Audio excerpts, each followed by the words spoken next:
আগামী এক সপ্তাহ রাজ্যে বজ্রবিদ্যুৎ সহ প্রবল ঝড় বৃষ্টির সম্ভাবনা রয়েছে।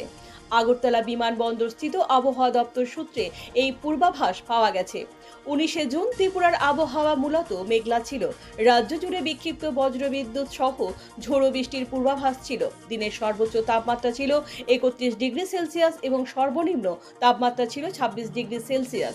বাতাসের আপেক্ষিক আর্দ্রতার পরিমাণ বেশি থাকায় দিনভর গুমোট ও ভ্যাপসা গরম অনুভূত হয়েছে।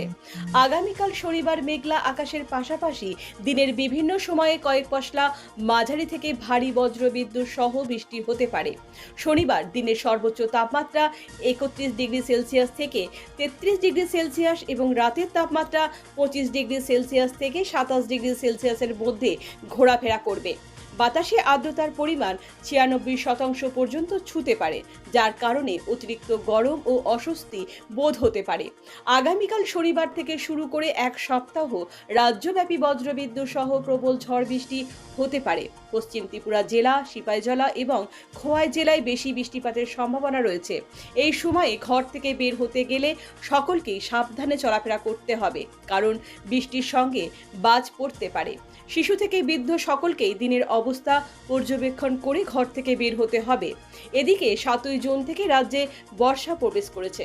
প্রায় প্রতিদিন রাজ্যের কোনো না কোনো মহকুমায় বৃষ্টি হচ্ছে।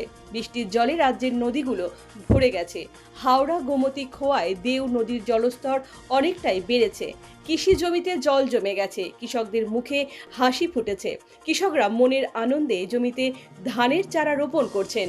ব্যুরো রিপোর্ট, পজিটিভ বার্তা।